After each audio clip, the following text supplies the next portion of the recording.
Newton's laws of motion. Newton's laws of motion. Newton's laws of motion. Newton's laws of motion.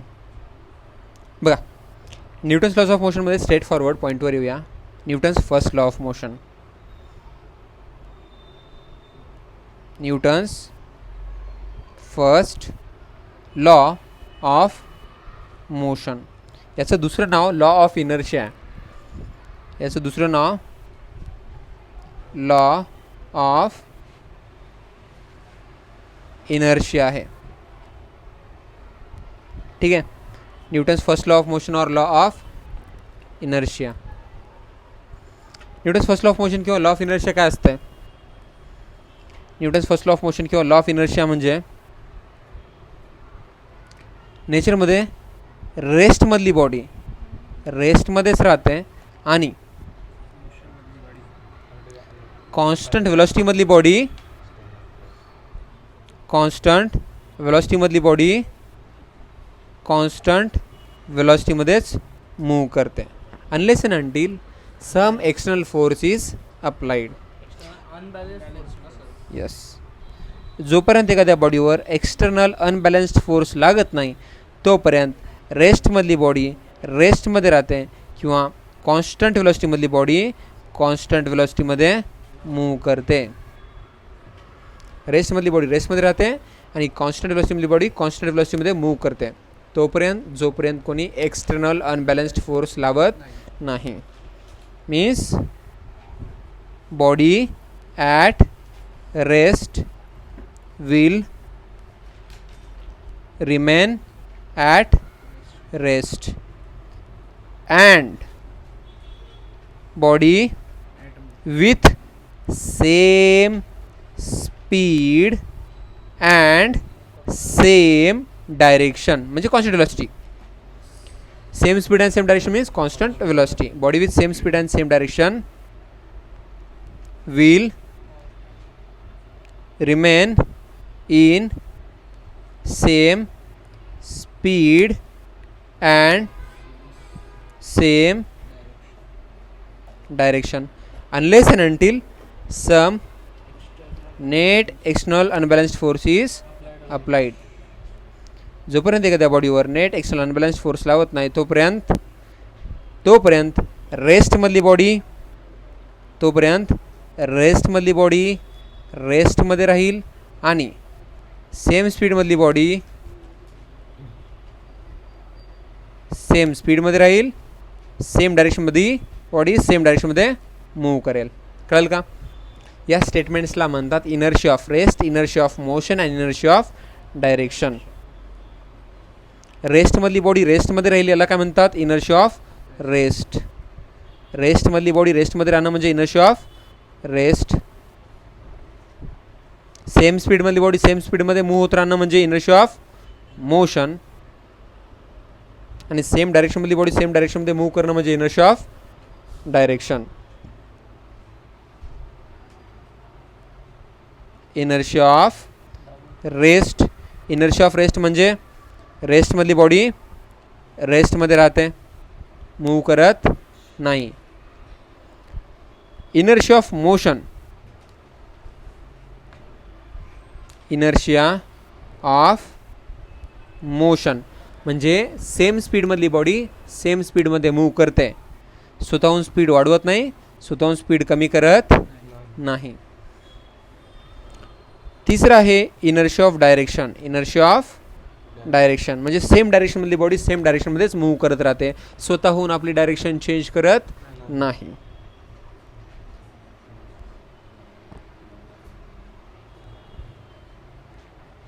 Inertia of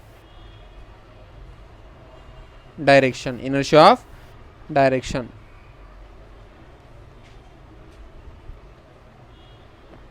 ठीक आहे. So what is inertia of rest? रेस्टमधली body रेस्टमध्येच राहू इच्छिते त्याला म्हणतात inertia of rest. What is inertia of motion? Same स्पीडमधली body same स्पीडमध्येच राहू इच्छिते त्याला म्हणतात inertia of motion. What is inertia of direction? Body same डायरेक्शनमधली बॉडी सेम डायरेक्शनमध्येच मूव्ह होत राहणार, त्याला म्हणतात इनर्शिया ऑफ डायरेक्शन. याचाच अर्थ जोपर्यंत कोणताही बॉडीला आपण फोर्स लावत नाही, नेट एक्सटर्नल अनबॅलन्स्ड फोर्स लावत नाही, तोपर्यंत रेस्टमधली बॉडी रेस्टमध्येच राहते आणि कॉन्स्टंट व्हेलॉसिटी सेम स्पीड आणि सेम डायरेक्शनला आपण काय म्हणू शकतो, कॉन्स्टंट व्हेलॉसिटीमधली बॉडी कॉन्स्टंट व्हेलॉसिटीमध्येच मूव्ह करते. A body at rest will remain at rest and body with same speed and same direction will move with same speed and same direction. रेस्टमधली बॉडी रेस्टमध्ये राहते, कॉन्स्टंट व्हेलॉसिटीमधली बॉडी कॉन्स्टंट व्हेलॉसिटीमध्येच राहते जोपर्यंत कोणी नेट एक्सटर्नल अनबॅलन्स्ड फोर्स लावत नाही. Unless and until net external unbalanced force is applied जोपर्यंत आपण एखाद्या बॉडीवर नेट एक्सटर्नल अनबॅलन्स्ड फोर्स लावत नाही तोपर्यंत रेस्टमधली बॉडी रेस्टमध्येच राहते, कॉन्स्टंट व्हेलॉसिटीमधली बॉडी कॉन्स्टंट व्हेलॉसिटीमध्येच राहते. कळलं का? सो बेसिकली न्यूटनचा फर्स्ट लॉ हा देतो आपल्याला, काय देतो की फोर्स नाही लावलं तर मोमेंटम चेंज होणार नाही. बिकॉज रेस्टमधली बॉडी रेस्टमध्येच राहते, याचा अर्थ initial momentum 0, final momentum 0. Constant व्हेलॉसिटीमधली बॉडी कॉन्स्टंट व्हेलॉसिटीमध्येच राहते, याचा अर्थ initial momentum mv, final momentum mv. म्हणजे जोपर्यंत आपण बॉडीला फोर्स लावत नाही तोपर्यंत बॉडी त्याचं मोमेंटम चेंज करत नाही. समजलं ना? So technically Newton's first law of motion says that जर आपण फोर्स लावला नाही तर मोमेंटम चेंज होणार नाही. समजलं का? इनर्शियाचा अर्थ कळाला ना? Oppose to change in state is called as inertia. Oppose to change in state is called as. न्यूटनचा सेकंड लॉ काय म्हणतो? न्यूटनचा सेकंड लॉ म्हणतो की बाबा फोर्स लावलं तर काय होईल, आणि आन्सर इज मोमेंटम चेंज होईल. काय चेंज होईल? सिम्पल आहे. रेस्टमधल्या बॉडीवर फोर्स लावलं तर रेस्टमधली बॉडी मूव्ह करेल. ठीक आहे, रेस्टमधल्या बॉडीवर फोर्स लावलं तर रेस्टमधली बॉडी मूव्ह करेल. आणि कॉन्स्टंट व्हेलॉसिटीवाल्या बॉडीला व्हेलॉसिटीच्या डायरेक्शनमध्ये फोर्स लावलं तर व्हेलॉसिटी वाढेल, आणि कॉन्स्टंट व्हेलॉसिटीवाल्या बॉडीला व्हेलॉसिटीच्या अपोजिट डायरेक्शनमध्ये फोर्स लावलं तर व्हेलॉसिटी कमी होईल. आणि कॉन्स्टंट व्हेलॉसिटीवाल्या बॉडीला व्हेलॉसिटीला परपेंडिक्युलर फोर्स लावला तर व्हेलॉसिटीची डायरेक्शन चेंज होईल. याचा अर्थ फोर्स लावला तर इनर्शिया ऑफ रेस्ट तुटू शकतो, इनर्शिया ऑफ मोशन तुटू शकतो, इनर्शिया ऑफ डायरेक्शन तुटू शकतो, डिपेंडिंग आपण फोर्स कसं लावत आहोत. समजलं ना? सो न्यूटन्स फर्स्ट लॉ म्हणतो की जर बॉडीवर force net external unbalanced force लावला नाही, जर एखाद्या बॉडीला फोर्स लावला नाही तर बॉडी स्वतःचं मोमेंटम चेंज करणार नाही. तर सेकंड लॉ हे म्हणते की जर बॉडीवर फोर्स लावलं तर त्याचं मोमेंटम चेंज होते. काय होते? चेंज होते. Newton's second law of motion और चेंज इन मोमेंटम वाला लॉ. समझ ना? चेंज इन मोमेंटम वाला law. Yes, law of change in momentum. So Newton second law काय म्हणतो? एका सेकंडमध्ये किती मोमेंटम चेंज होते त्याला काय म्हणतात? Force. Rate of change of momentum is called as force. बघा, जर एखादी बॉडी रेस्टमध्ये आहे, जर एखादी बॉडी रेस्टमध्ये आहे तर त्याचं इनिशियल मोमेंटम किती असतं? इनिशियल मोमेंटम असतं 0. जर आपण रेस्टमधल्या बॉडीला फोर्स लावला, तर ज्या डायरेक्शनमध्ये आपण फोर्स लावतो त्या डायरेक्शनमध्ये ती बॉडी काय करते? मोशन करते. काय करते? मोशन करते. जर आपण रेस्टमधल्या बॉडीला फोर्स लावलं तर ज्या डायरेक्शनमध्ये आपण फोर्स लावलो त्या डायरेक्शनमध्ये ती बॉडी काय करते? मोशन करते. समजलं ना? आणि जिथपर्यंत आपण फोर्स लावलं तिथपर्यंत त्याची व्हेलॉसिटी वाढतच जाते. सो इनिशियल मोमेंटम T1 या टाईमला मोमेंटम 0 होतं, तर T2 या टाईमला मोमेंटम काय राहते? mv राहते. सो मोमेंटम चेंज झालं. जर T एवढ्या टाईममध्ये P2 - P1 एवढं मोमेंटम चेंज व्हायला आहे तर एका सेकंडमध्ये किती मोमेंटम चेंज होते त्याला काय म्हणतात? फोर्स. सिमिलरली जर सपोज एखादी बॉडी ऑलरेडी कॉन्स्टंट व्हेलॉसिटीमध्ये होती,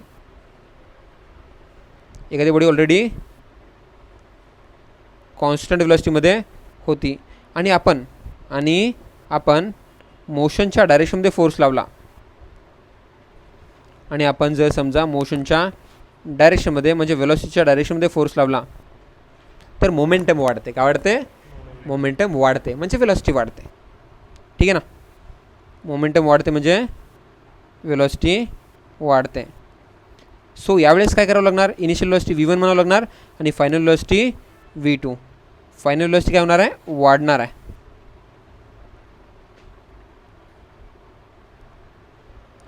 समजलं? मोशनच्या डायरेक्शनमध्ये फोर्स लागला तर मोमेंटम वाढतं, वेलोसिटी वाढतं. इनिशियल मोमेंटम काय होतं? mv1. फायनल मोमेंटम काय होतं? mv2. तर टी एवढ्या टाईममध्ये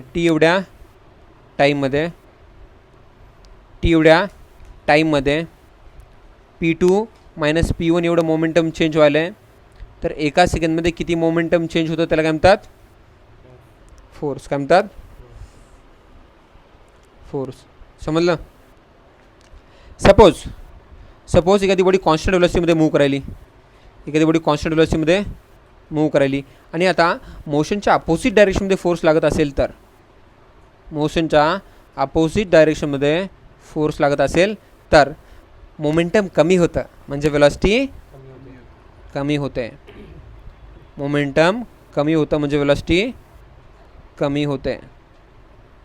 ठीक आहे. सो इनिशियल मोमेंटम काय होतं? m1 v1. फायनल मोमेंटम काय राहते?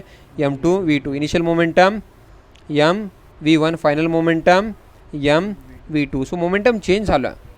टी एवढ्या टाईममध्ये P2 मायनस P1 एवढं मोमेंटम चेंज व्हायलं आहे.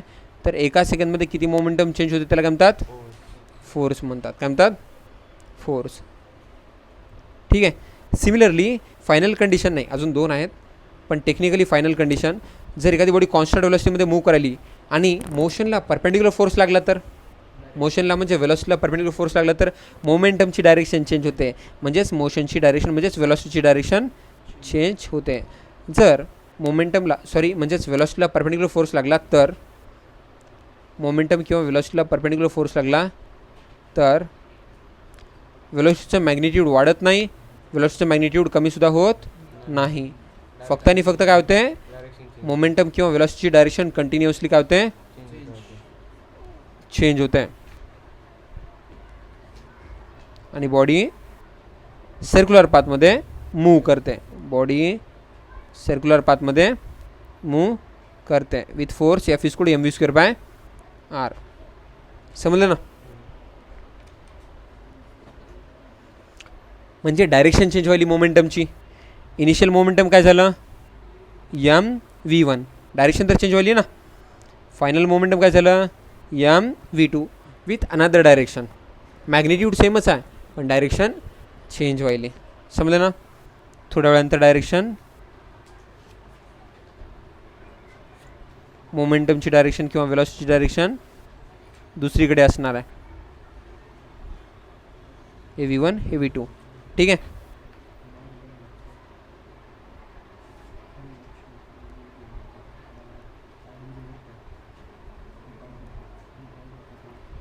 सो मोमेंटमचं काय व्हायलं आहे? डायरेक्शन चेंज व्हायलं आहे आणि टी एवढ्या टाईममध्ये P2 मायनस P1 एवढं मोमेंटम चेंज व्हायलं आहे. तर एका सेकंडमध्ये किती मोमेंटम चेंज होते त्याला काय म्हणतात? Force. This force is nothing but centripetal force which is responsible for change in direction of momentum. Okay. Final काही कंडिशन नाही आहे. फॉर एक्झाम्पल हे कंडिशन नाही आहे पण तरी जर सपोज एखादी बॉडी कॉन्स्टंट वेलोसिटीमध्ये मूव्ह करायली आणि त्या वेलोसिटी म्हणजेच मोमेंटमला थिटा एवढ्या अँगलवर फोर्स लागायला आहे, एखादा फोर्स थिटा एवढ्या अँगलवर लागायला आहे, तर अशा सिच्युएशनमध्ये काय होईल? अशा सिच्युएशनमध्ये या फोर्सचे 2 कंपोनंट पडतात. यस. एक तो कंपोनंट जो वेलोसिटीच्या डायरेक्शनमध्ये आहे तो वेलोसिटी आणि मोमेंटमला वाढवेल आणि एक तो कंपोनंट जो वेलोसिटी किंवा मोमेंटमला परपेंडिक्युलर आहे तो कंपोनंट काय करेल? Yes. This is, if this is theta then this is f cos theta and this is f sin theta. So effect is combined effect.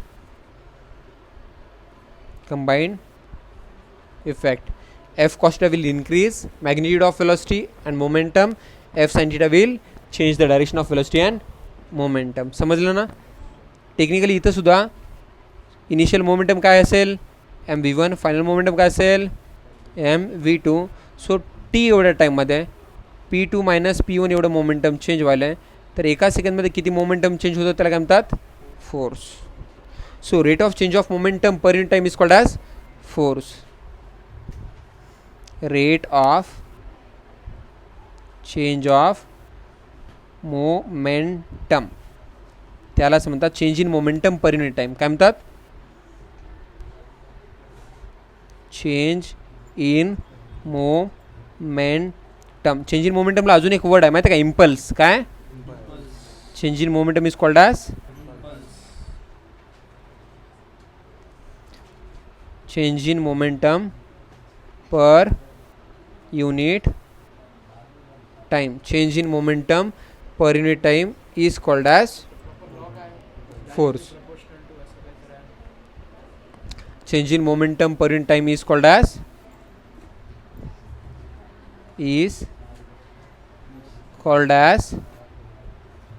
force. Change in momentum per unit time is called as force. Rate of change of momentum और change in momentum म्हणजेच impulse per unit time is called as force. एका सेकंडमध्ये किती momentum change होते त्याला काय म्हणतात force. So आपल्याला हे कळालं की कुठेही टी एवढ्या टाईममध्ये p2 मायनस p1 एवढं मोमेंटम चेंज व्हायला आहे. तर एका सेकंडमध्ये किती मोमेंटम चेंज होतं त्याला काय म्हणतात फोर्स. ठीक आहे. तर फोर्सचे दोन प्रकार असतात. जर फोर्स कॉन्स्टंट असला तर F equal to p2 minus p1 by t. जर फोर्स कॉन्स्टंट असला तर F equal to p2 minus p1 by t. ज्या बॉडीचं मोमेंटम चेंज व्हायला त्या बॉडीचं मास जर सेम आहे असं आपण अज्युम केलं तर मी परत म्हणालो आहे प्रत्येक वेळेस मास सेम राहीलच असं नाही. रॉकेट जेव्हा वर जातं तेव्हा त्याचं मास चेंज होतं. आपण जर अज्युम केलं की बॉडीवर फोर्स लागायला आणि बॉडीचं मास कॉन्स्टंट आहे असं आपण अज्युम केलं तर p2च्या जागी काय लिहायचं mv2 मायनस p1च्या जागी mv1 divide by t. m घेतलं common v2 minus v1 by t. आपण अज्युम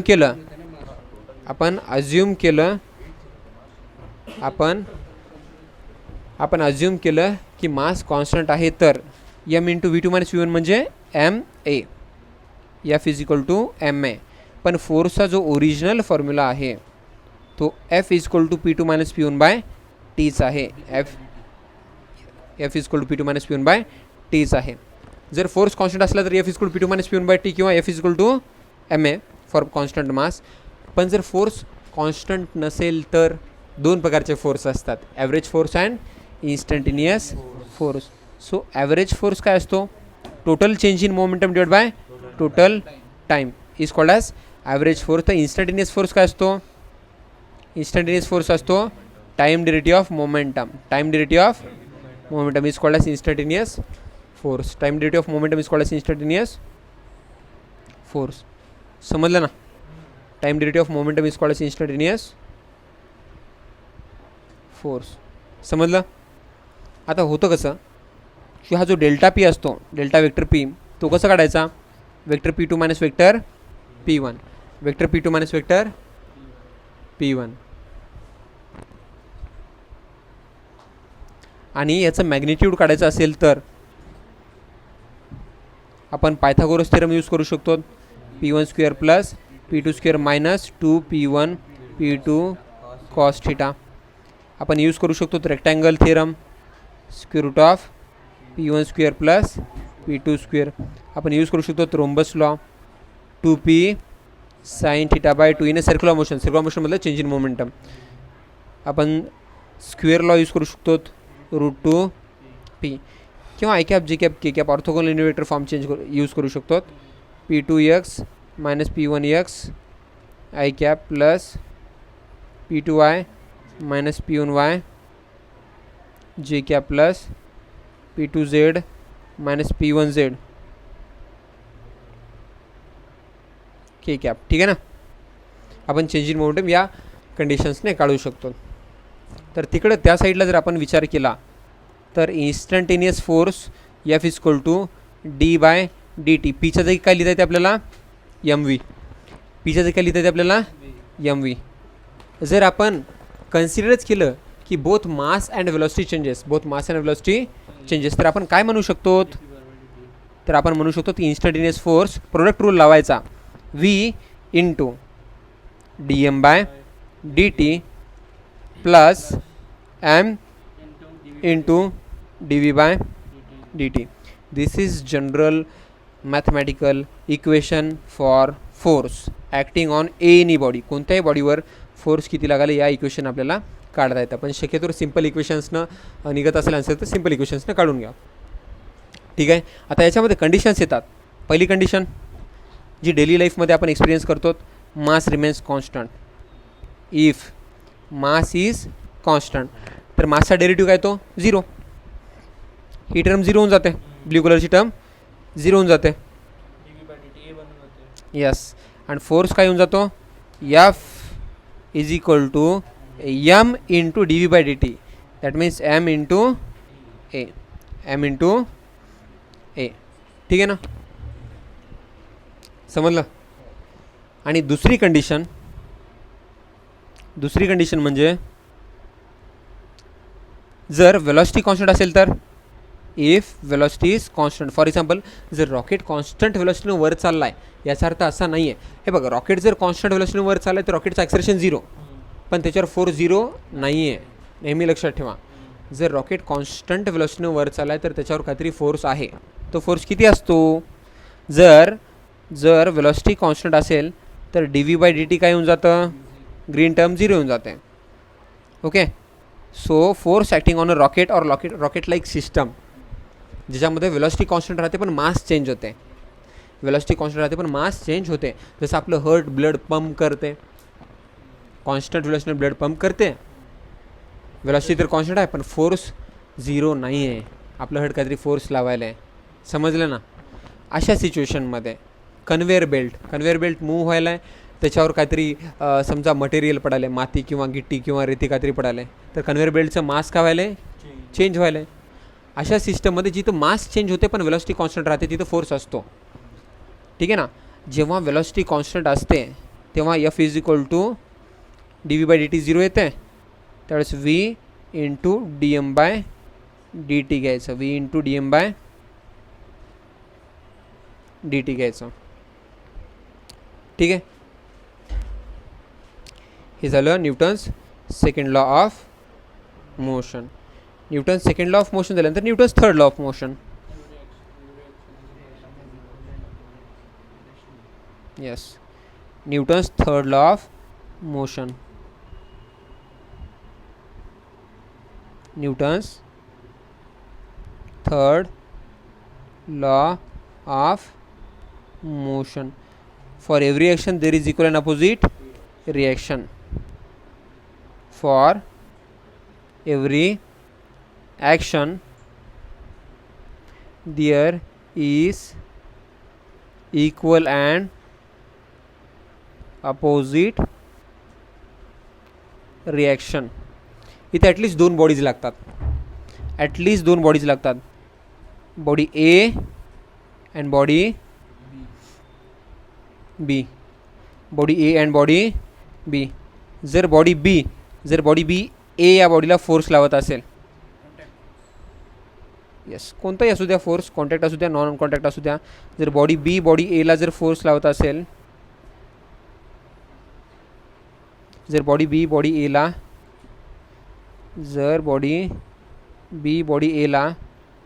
F1 एवढा फोर्स लावत असेल किंवा F A for action force लावत असेल किंवा F1च घ्या, F1 एवढा फोर्स लावत असेल, तर इक्वल अँड अपोजिट रिटर्नमध्ये ए बॉडीसुद्धा बी बॉडीवर तेवढ्याच मॅग्निट्यूडचा पण अपोजिट डायरेक्शन असलेला F2 फोर्स लावत आहे. समजलं ना. So for every action there is equal and opposite reaction. ठीक आहे. For every action there is equal and opposite reaction. F1 is equal to F2, but vector F1 is equal to minus vector F2. Okay, magnitude same direction opposite. समजलं ना. पण आता लक्षात घ्या की ज्याचं मास कमी असेल त्याचं ॲक्सेलरेशन जास्त असेल. ज्याचं मास जास्त असेल त्याचं एक्सप्रेशन कमी असेल, because M1 A1 is equal to M2 A2. Always remember M1 A1 is equal to M2 A2. कोणी जर स्विमिंग करत असेल तर तो पाण्याला मागे ढकलतो आणि पाणी त्याला पुढे ढकलते. याच्यावरून एक गोष्ट कळून येते आपल्याला की for action reaction pair 2 bodies लागतात. ओके, काही की पॉईंट्स आहेत ते लक्षात ठेवा. For action reaction pair there must be 2 bodies. एक बॉडी ती जी ॲक्शन करते आणि दुसरी बॉडी जिच्यावर ॲक्शन होते. कळलं का? दुसरी गोष्ट, जर दोघांचं मास सेम असेल तर दोघांचं ॲक्सेलरेशन सेम असेल, किंवा ज्याचं मास कमी आहे त्याचं ॲक्सेलरेशन जास्त आणि ज्याचं मास जास्त आहे त्याचं ॲक्सेलरेशन कमी, because M1 A1 is equal to M2 in opposite direction. समजलं ना? तिसरी गोष्ट, ॲक्शन आणि रिॲक्शन सायमल्टेनियसली होते. कसं होते? असं नाही की स्विमिंग करणारा एक माणूस पहिलं पाण्याला मागे ढकलते, मग थोड्या वेळानंतर पाणी त्याला पुढे ढकलते, असं नाही. Simultaneously action reaction pair simultaneously experience होते, एक्सपिरियन्स करावं लागतं आहे. कळलं ना? तर हे झालं Newton's third law of motion. आता एक इम्पॉर्टंट गोष्ट, फ्रेम ऑफ रेफरन्स. काय? Frame of reference.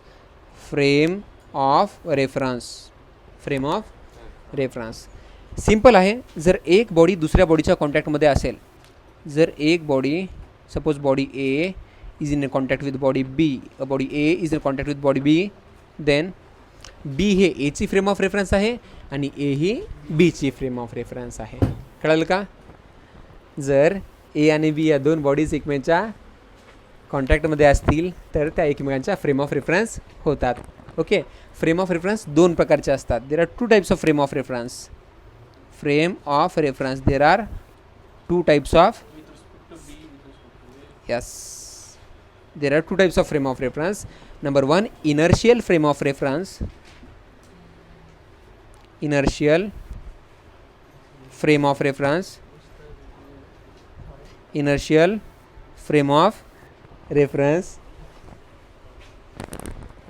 and non-inertial frame of non-inertial frame of reference. Inertial frame of reference आणि non inertial frame of reference. समजलं ना? आता इनर्शियल फ्रेम ऑफ रेफरन्स आणि non inertial frame of reference म्हणजे काय? इनर्शियलचा अर्थ असते रेस्टमधलं रेस्ट किंवा कॉन्स्टंट व्हेलॉसिटीमधलं कॉन्स्टंट व्हेलॉसिटीत. याचा अर्थ त्याची ॲक्सेलरेशन 0 असली पाहिजे. जर एखाद्या फ्रेमची ॲक्सेलरेशन 0 असेल तर त्याला म्हणायचं inertial frame of reference. A frame of reference with 0 acceleration. A frame of reference with 0 acceleration. Yes, a frame of reference with 0 acceleration is called as inertial frame of reference. And non-inertial frame of reference, a frame of reference with non-zero acceleration. With non-zero acceleration. कळलं का? आपण लिफ्टचं example घेऊया. Suppose एक lift आहे, copy paste करून ठेवतो. Lift mark झाली, paste. ठीक आहे,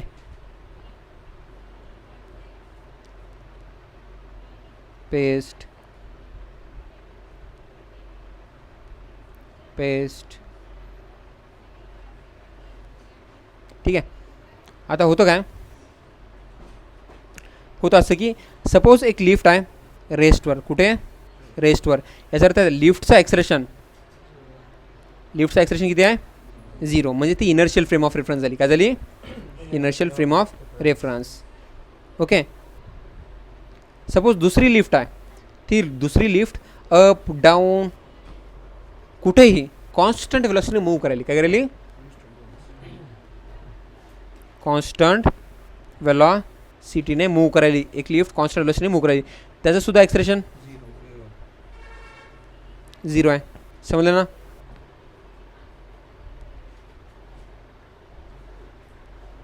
दोन्ही सिच्युएशनमध्ये एक सिंपल पेंड्युलम आहे आणि एक पर्सन आहे. अरे पूर्ण स्ट्रक्चरलाच कॉपी पेस्ट करायला पाहिजे होतं. ठीक आहे ना. तर होतं काय,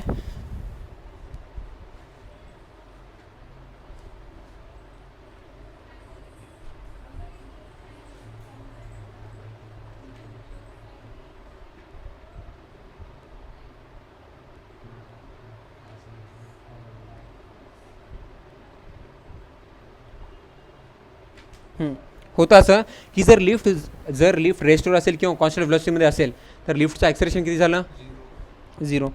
लिफ्टचं ॲक्सेलरेशन किती राहिलं, 0. आणि त्या पर्सनचं जे वेट राहते ते W=mg असते. W=mg असते. आणि जो सिंपल पेंडुलमचा टाईम पिरियड आहे तो T=2π√L/g इफेक्टिव्ह म्हणजे जीच राहते.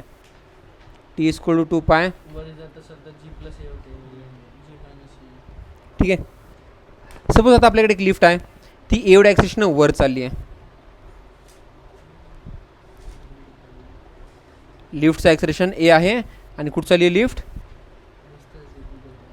वर चालली आहे. लिफ्ट एवढ्या ॲक्सेलरेशन वर चालली. लिफ्ट एवढ्या ॲक्सेलरेशन वर चालली असेल तर फ्रेम ऑफ रेफरन्सचं ॲक्सेलरेशन कुठं आहे, वर. ते तर नॉन इनिशियल फ्रेम झालीच. लिफ्टमध्ये ॲक्सेलरेशन याचा अर्थ ती कोणती झाली, नॉन इनिशियल फ्रेम. लिफ्टचं ॲक्सेलरेशन वर, तर त्या माणसावर एवढं ॲक्सेलरेशन कुठं लागेल, खाली. ओके. फ्रेम ऑफ रेफरन्सच्या अपोजिट डायरेक्शनमध्ये ॲक्सेलरेशन लागत असतं. खाली ऑलरेडी काय लागत होतं, जी. आता काय ॲड होईल त्याच्यामध्ये, ए.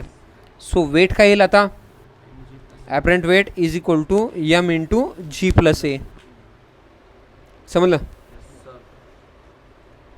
त्या ॲड झालेल्या ॲक्सेलरेशनचं मॅग्निट्यूड लिफ्टच्या ॲक्सेलरेशन एवढंच राहील, पण डायरेक्शन अपोजिट राहील. अशा ॲक्सेलरेशनला सुडो ॲक्सेलरेशन म्हणतात. काय म्हणतात, जसं सर्क्युलर मोशनमध्ये सेंट्रीफ्युगल ॲक्सेलरेशन होतं तसं. कळलं का. आता सपोज लिफ्ट एवढ्या ॲक्सेलरेशनं खाली चालली आहे तर त्या पर्सनवर एवढं ॲक्सेलरेशन कुठं लागेल, वर लागेल. जी कुठं असतं, खाली. मग अशा वेळेस ॲपरंट वेट काय येईल, m×g−a. तर सपोज एक ट्रेन आहे,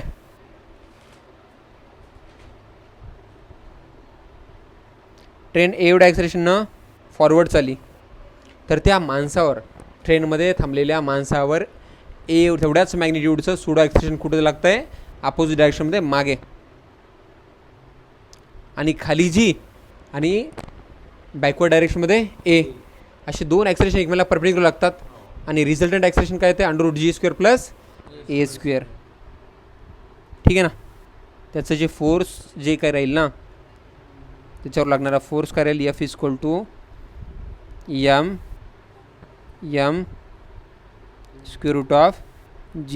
+ a². ठीक आहे ना. समजलं. हां. इथं जो टाईम पिरियड आहे सिंपल पेंडुलमचा तो T=2π√L/g+a. डिनॉमिनेटर वाढायला याचा टाईम पिरियड काय होतो, कमी. फ्रिक्वेन्सी वाढते. T=2π√L/g−a. डिनॉमिनेटर कमी होतो, टाईम पिरियड वाढते, फ्रिक्वेन्सी कमी होते. T=2π√L/g² +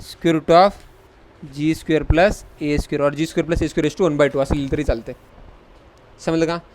so these are few examples of inertial frame of reference and non inertial frame of reference. Suppose एक मंकी आहे, सपोज एक मंकी आहे.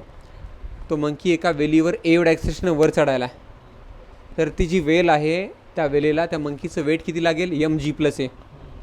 आणि तोच मंकी जर समजा त्या वेलीवरून एवढ्या ॲक्सेलरेशन खाली उतरायला आहे तर त्या वेलीचं टेन्शन किती राहील, mg−a.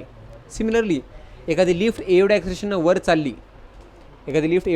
वर चालली तर त्या लिफ्टला पुल करणाऱ्या वायरच्या मधलं जे टेन्शन राहते ते टेन्शन mg+a राहते.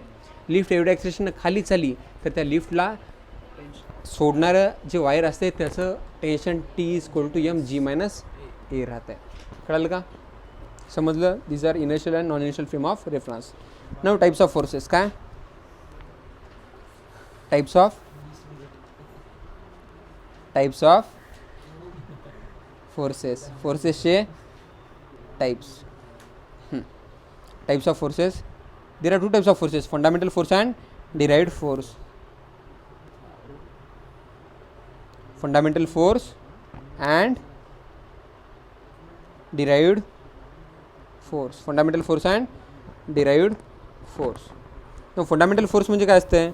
फंडामेंटल फोर्स म्हणजे असं फोर्स ज्याच्यापासून दुसरे फोर्सेस बनतात.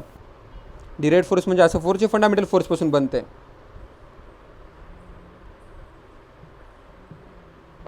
नो फंडामेंटल फोर्सेस किती आहेत? 4 आहेत. फंडामेंटल फोर्सेस 4 आहेत. पहिला आहे gravitational force.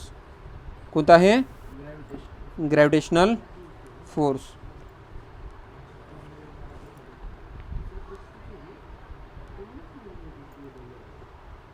Gravitational force. What is gravitational force? Fundamental force due to mass is called as gravitational force. Property gravitational force is always attractive in a nature. Gravitational force is always attractive in a nature. समझले ना? Second one is fundamental force due to charge is called as electrostatic force and magnetic force. आपण combinedly काय म्हणतो? Electromagnetic force. Magnetic. Stationary charge produces electrostatic force. Moving charge produces both electrostatic as well as magnetic force. So combinedly they are called as electromagnetic force. So fundamental force due to charge is called as electromagnetic force. समझले ना? Third one is मॅटरचं composition molecules पासून आहे. मॉलिक्युल्सचं composition atoms पासून आहे. ॲटमचं composition sub atomic particles पासून आहे. सब ॲटॉमिक पार्टिकल्समध्ये प्रोटॉन आणि न्यूट्रॉन न्यूक्लियसमध्ये असतात. तर त्या न्यूक्लियसमध्ये प्रोटॉन आणि न्यूट्रॉनला धरून ठेवण्यासाठी जे फोर्स लागतो त्याला म्हणतात स्ट्रॉंग न्यूक्लिअर फोर्स. काय म्हणतात? Strong nuclear force. Fundamental force required for holding nucleons. Proton और न्यूट्रॉन, प्रोटॉन आणि न्यूट्रॉनला धरून ठेवण्यासाठी जे फंडामेंटल फोर्स लागते त्याला काय म्हणतात? Strong nuclear force. एक राहते वीक न्यूक्लिअर फोर्स. आता काही न्यूक्लियस असे राहतात जे अनस्टेबल राहतात. त्यांचं न्यूक्लियस रेडिएक्टिव्ह पार्टिकल्स म्हणजे अल्फा पार्टिकल, बीटा पार्टिकल आणि गॅमा रेजला काय करते? बाहेर सोडत असते. त्याला म्हणतात न्यूक्लिअर डिके. अशा एलिमेंटला अनस्टेबल किंवा रेडिएक्टिव्ह एलिमेंट्स म्हणतात. समजलं ना? तर अनस्टेबल किंवा रेडिएक्टिव्ह एलिमेंट्सच्या न्यूक्लियसमधून अल्फा पार्टिकल बाहेर पडतात, बीटा पार्टिकल बाहेर पडतात, गॅमा रेज बाहेर पडतात. So the force responsible for nuclear decay, unstable न्यूक्लियसच्या न्यूक्लिअर डिकेला रिस्पॉन्सिबल असलेला फोर्स म्हणजे कोणता फोर्स असतो? Weak nuclear force. Weak nuclear force. आणि जर आपण रेशो घेतला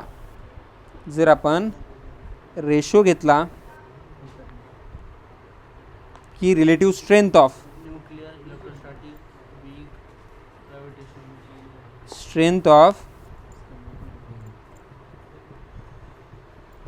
ग्रॅव्हिटेशनल फोर्स, सगळ्यात विकेस्ट ग्रॅव्हिटेशनल फोर्स. त्याच्यापेक्षा स्ट्रॉंग कोण असतो? Weak nuclear force. त्याच्यापेक्षा स्ट्रॉंग इलेक्ट्रोमॅग्नेटिक फोर्स. आणि सगळ्यात स्ट्रॉंग न्यूक्लिअर फोर्स. जर आपण यांचा रेशो घेतला तर तो रेशो येतो ग्रॅव्हिटेशनल फोर्स जर 10⁻⁴ असेल म्हणजे 1 असेल तर वीक न्यूक्लिअर फोर्स असतो 10⁻25 times stronger than gravitational force. Electromagnetic force is 10⁻36 times stronger. 10⁻36 times stronger. Electromagnetic force is 10⁻36 times stronger than gravitational force. And a strong nuclear force is 10⁻38 times stronger, and which is strongest force in the universe. Derived forces, all other forces are derived forces. Example, normal force. Yes.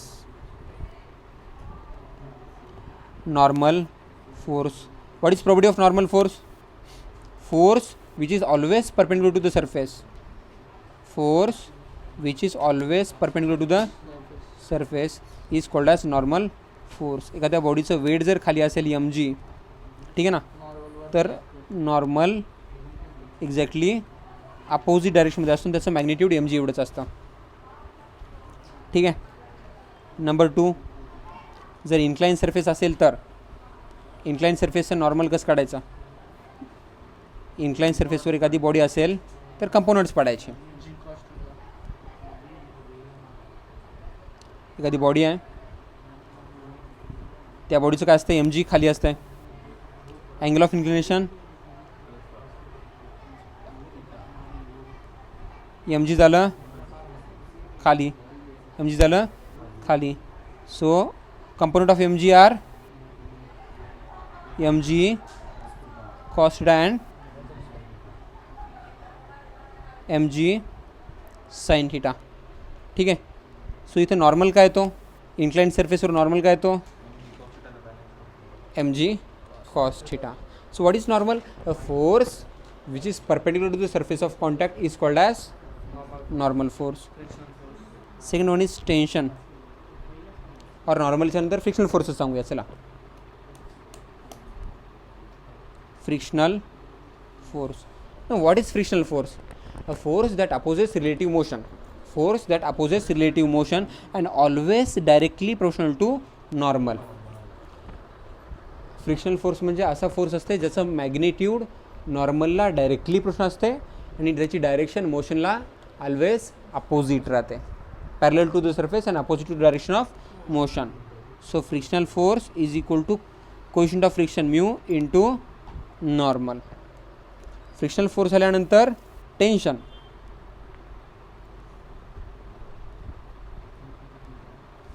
एक string आहे, ती rigid सपोर्टला लटकलेली आहे. Heavy point mass called as bob. स्ट्रिंगला attach आहे आणि ती string massless, weightless, inaccessible string rigid सपोर्टला लटकलेली आहे. तर या बॉडीचं जेवढं वेट राहील तेवढं स्टेशनरी किंवा रेस्ट पोझिशनला टेन्शन राहील. काय राहील? टेन्शन. समजलं ना? एक्सेट्रा. ठीक आहे. So these are types of forces.